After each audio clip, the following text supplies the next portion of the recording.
The harmless explanation is that it's just the modern equivalent of the old children's game of doctors and nurses. Yet child welfare organisations are increasingly worried by what seems to be a big growth in so-called sexting, the exchange of explicit images. An NSPCC survey seen by Newsnight suggests over half of 13 to 18-year-olds may have been asked for explicit images, and 4 out of 10 young people in a small survey for Childline said they had created pictures of that kind. Now there are calls for the possible dangers to be spelled out in sex education classes in schools.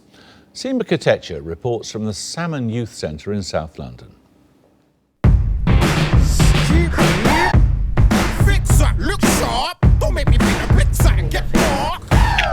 Why do people do it? Fun, simply, you know?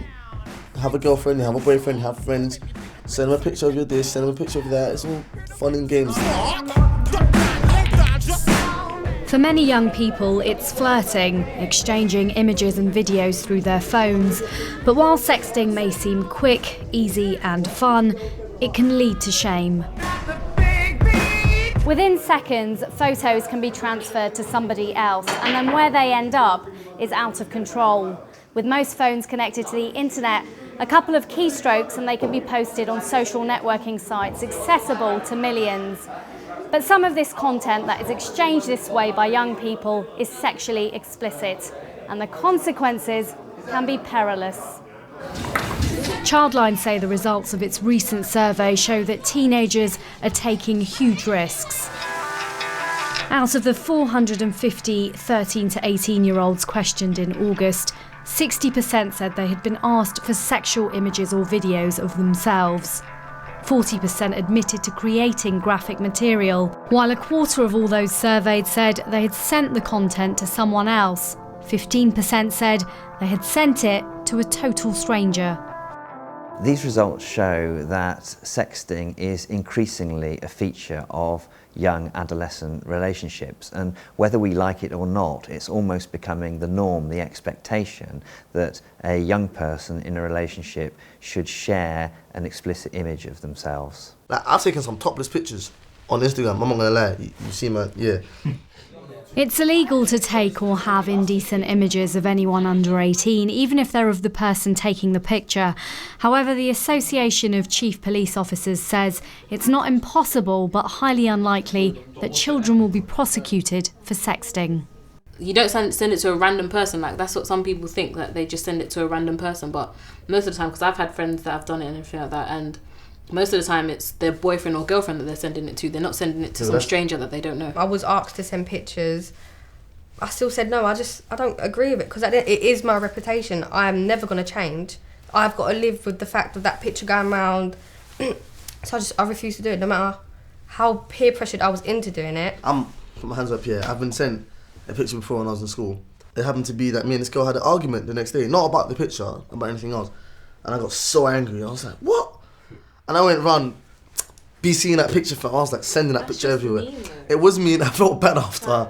I tried to apologise, she slapped me, give her that. You would have ruined that girl's reputation throughout her whole school, and probably needed for her to get bullied. Yeah, that's why I apologised, and I felt really bad. And till this day, she hates me. But that's not the point, don't do it. But that's the thing, like, that's why it shouldn't be done in the first place, because, you know, you're young, things will happen, you will fall out, and you'll have disagreements, and then, that person will react. Easy access to hardcore pornography online is said to be fueling a desire to imitate porn stars. Experts believe that sexting partly stems from exposure to sexually provocative music and film at a key time of sexual development and experimentation. This video, titled Exposed, was produced by CEOP to educate young people about the possible ramifications of producing and exchanging sexual content. What's going on? It says its main concern is about those images getting into the wrong hands. We're very concerned about the potential consequences of sexting, the consequences when images get out of control. Now, one of the figures in today's findings is about 15% of the young people who sent images sent them to total strangers. And what we're seeing is abusers taking advantage of this and getting images out of young people and then blackmailing them for more by saying, if you don't do more for me, I'll send these to your family or your friends. Last year, the Internet Watch Foundation carried out a snapshot study into sexting. After analysing more than 12,000 self-generated images of teenagers, it found that 88% of them were posted on what are called parasite websites, sites which are created for the sole purpose of exploiting sexual content of young people. Now the IWF is joining forces with Childline to help get inappropriate images taken offline. But experts say once the photo is out there, it's difficult to eliminate it completely. The IWF simply needs proof that the image is of a young person under the age of 16. So with Childline's help, if we can get proof from the young person of their age, then that's all the IWF need to take the image down. Of course, it's very much better if the young person hasn't created the image in the first place. Sexting is nothing new, but the number of young teens that own a smartphone has gone up by 20% over the last year. By the end of this year, it's estimated that more than 90% of teenagers will own a mobile. Using smartphones is their preferred method of accessing the web. All this is driving calls for the government to do more to educate young people about the potential dangers of self-generated sexual content.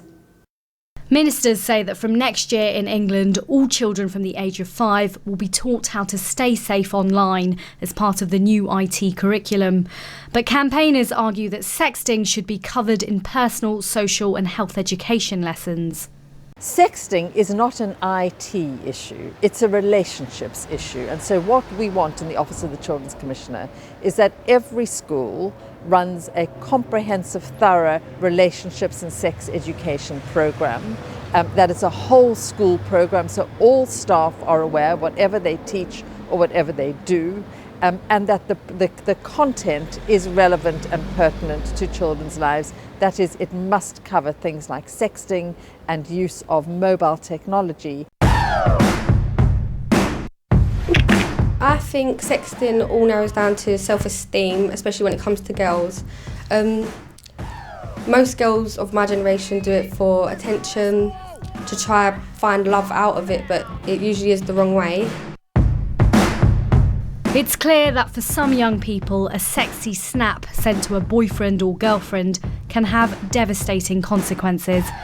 But as technology continues to evolve, sending graphic pictures will become easier, raising questions of how and if teenagers can be restricted from sexting.